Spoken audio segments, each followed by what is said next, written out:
Yo tout le monde, c'est Pedro, j'espère que vous allez bien, moi ça va nickel. Aujourd'hui on se retrouve pour une toute nouvelle vidéo. Dans cette vidéo les petits potes, je vais vous montrer selon moi le meilleur logiciel et application qui va vous permettre d'utiliser votre téléphone comme une webcam. Le tout bien sûr gratuitement, voilà, comme d'habitude, toujours des logiciels gratuits et faciles d'utilisation. Donc moi je vous laisse avec l'intro et la vidéo, bon visionnage.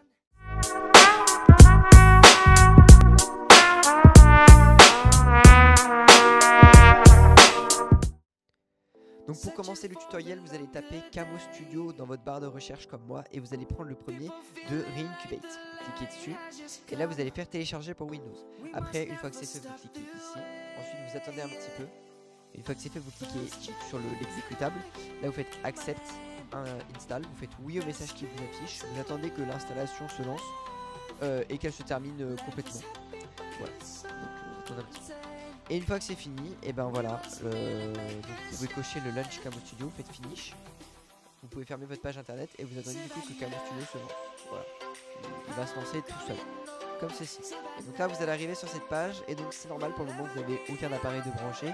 Mais maintenant ce que je vais faire c'est que je vais passer téléphone pour vous expliquer comment faire. À tout de suite. Voilà, donc je suis sur mon téléphone, donc pour cette partie là ça va vraiment pas être très long. Il va juste vous suffire de vous rendre dans l'App Store et de taper aussi Camo Studio. Alors évidemment pour les utilisateurs Android vous allez aller dans le Play Store et taper Camo Studio. Et donc vous installez Camo Webcam pour Mac et PC. Une fois que c'est fait, vous allez cliquer sur ouvrir. Et là comme vous pouvez le voir, il va écrire ouvrez Camo Studio sur votre ordinateur. Donc soit vous connectez avec le Wi-Fi, mais du coup il faut que votre téléphone soit connecté au même Wi-Fi que votre ordinateur, ou bien vous faites par câble. C'est ce que je vais faire et c'est ce que je vous conseille le plus.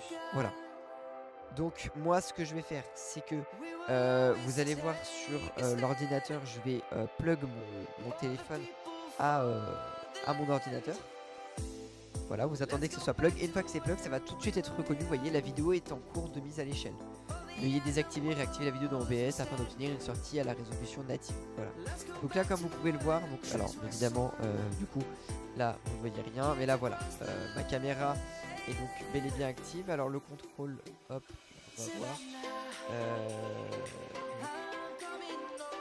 Ce qu'on va faire c'est que je vais vous présenter un petit peu toutes les options qu'on peut avoir.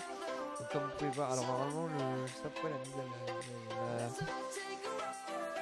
la comment dire, ça suffit pas correctement la mise au point. Donc bon, c'est pas très grave, de toute façon vous inquiétez pas, on va se mettre comme ça un petit peu pour filmer. Donc par exemple déjà vous pouvez régler le nombre d'FPS ici. Donc là vous pouvez mettre 30, 60, donc moi je vois une différence, vous la verrez peut-être pas en vidéo, mais on voit une différence. Alors normalement il y a un focus qui se fait, mais là je sais pas pourquoi il veut pas se faire correctement le focus. Est-ce que c'est peut-être parce que les objectifs sont ça, je sais pas, normalement le focus se fait tout seul. C'est bizarre. Donc ne vous inquiétez pas, le focus se fait bien en temps réel, hein. C'est juste que là je ne comprends pas trop pourquoi il se fait pas. Donc vous allez avoir plusieurs options sur votre comment dire. Hop, je vais mettre ça comme ça. Voilà. Comme ça vous allez avoir un petit peu. Alors ah, je sais pourquoi le focus se fait pas, pardon. Voilà. C'est parce qu'en fait il y avait un mode de flou. Donc vous voyez la qualité elle donne ça. Elle rend comme ça la qualité. Moi je trouve que vraiment la qualité est bonne. On a un focus qui est automatique qui est pas mal fait. Bon là ça fait focus, ça le fait pas sur ma main, là ça le fait. Vous voyez, et là le focus normalement il va se refaire s'il veut bien. Voilà, il se refait. Donc je vais placer mon téléphone comme ça. Je vais vous faire les explications un petit peu de comment ça se déroule. Alors déjà le focus il se fait avec les clics de ma souris. Vous voyez là je choisis avec mon curseur quel endroit je focus. Donc admettons je vais focus l'enceinte et le clavier. Donc maintenant ce qu'on va faire c'est qu'on va tester tous les petits modes qu'on a un petit peu qui nous proposent. Donc déjà niveau qualité bah, vous n'avez pas plus de choix que ça malheureusement. La 720p sera le maximum. La 1080p étant réservée à la mise on va dire aux professionnels, enfin à la version pro. Donc vous pouvez pas faire grand chose. Par contre vous pouvez quand même changer les différents FPS qui vous proposent et vous pouvez aussi changer l'angle. Par exemple je peux me mettre sur un ultra grand angle. Vous voyez, bah, tout dépendra bien sûr de votre comment dire, de votre téléphone évidemment, des caméras. Vous voyez, voilà, vous voyez mes mains et tout parce que c'est vraiment en grand angle. Et après on peut faire aussi du coup x3 Et alors on peut placer, donc là ça va être mettre sur la caméra arrière, c'est le selfie. Bon là vous voyez en fait avec le reflet mon ordi, mais normalement je sais plus c'est où. Mais la caméra en fait c'est la caméra en gros côté écran, côté là où vous écrivez. Donc nous on va se remettre sur le grand angle, voilà celui-là. Donc après vous avez des pré-réglages qui peuvent vous mettre sur la couleur, je crois si je ne me trompe pas, les saturations en mono, vous voyez.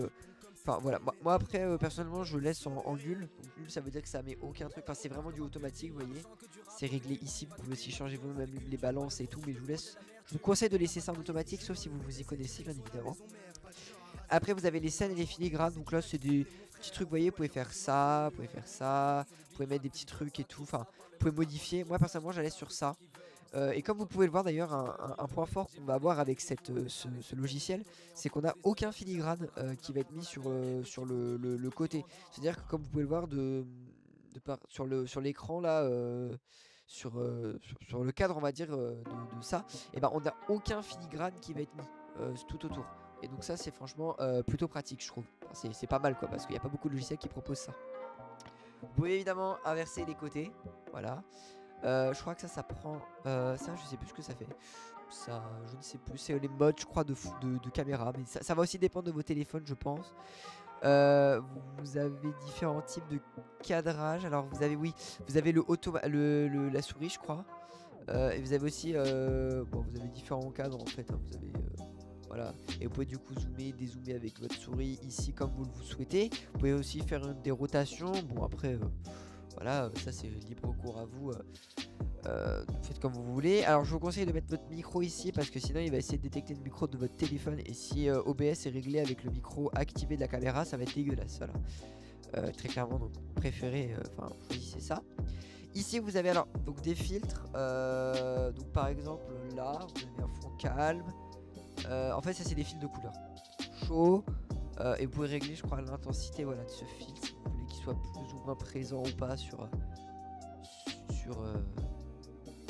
votre visuel caméra, pop, etc. Bon, moi je mets en nul parce que voilà, c'est pas difficile d'utiliser.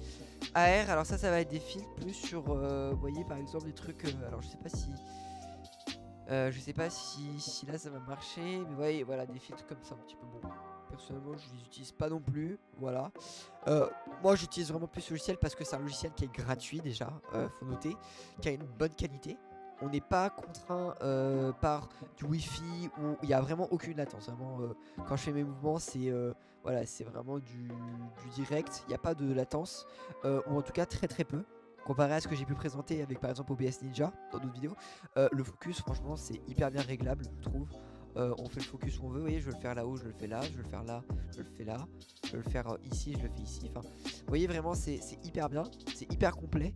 Et on a le droit quand même à on peut changer, on va dire, les, vous voyez, tout ce qui est tout ça. Bon, personnellement je laisse en auto, je laisse ça se faire tout seul, mais vous voyez, on a vraiment un large panel de choix dans ce qu'on peut faire, et c'est franchement un logiciel que je trouve très intéressant, et c'est pour ça que j'avais envie de vous le présenter aujourd'hui. Maintenant je vais vous montrer comment l'ajouter. Alors que ce soit sur Streamlabs ou sur OBS, c'est exactement la même chose, donc je vais vous montrer ça tout de suite. Donc pour ajouter ces caméras, donc là je suis sur mon truc de stream, hein. Voilà, si jamais voilà, je me suis mis sur ma scène de stream, et comme vous pouvez le voir, quand j'active ici, j'ai ma caméra qui se met, je peux la régler en taille et tout, vous voyez, et ça marche avec OBS, ça marche très bien. Ce qu'il faut faire, c'est qu'il faut cliquer sur le petit plus ici, et il va falloir aller dans périphérique de capture vidéo. Donc là vous mettez périphérique, etc. Et vous sélectionnez camo, voilà. Et après FPS, tout ça vous ne pourrez pas les changer du coup, parce que justement c'est quelque chose qui va être défini dans le logiciel directement. Après tout ce qui est configuré, la vidéo, tout ça, honnêtement je vous conseille pas trop d'y toucher. Type de réseau FPF, mettez paramètres par défaut, et puis après le reste vous touchez pas. Ouais, après voilà, il n'y a rien de spécial de plus à faire, vous faites OK, et vous n'avez plus qu'à régler votre caméra, si vous la mettez en plein écran, si vous voulez la mettre comme je vous ai dit ici. Donc hop, je vais supprimer moi celle-ci parce qu'elle me sert pas. Voilà, si vous voulez la mettre un peu sur le côté, etc. Et du coup ça vous fait une caméra webcam qui marche plutôt bien, franchement, enfin qui marche même très bien, j'ai envie de dire, et qui est franchement plutôt pas mal. Voilà. Donc voilà, on arrive sur la fin de cette vidéo. Hop. J'espère qu'elle vous a plu et qu'elle vous a aidé. Si c'était le cas, n'hésitez pas à liker et à vous abonner, ça fait hyper plaisir.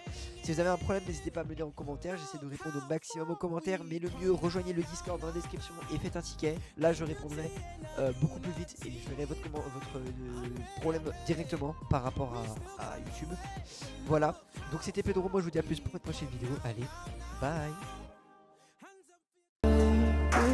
I never met you, but I still wanna hold you. Getting over you's just something I can't do.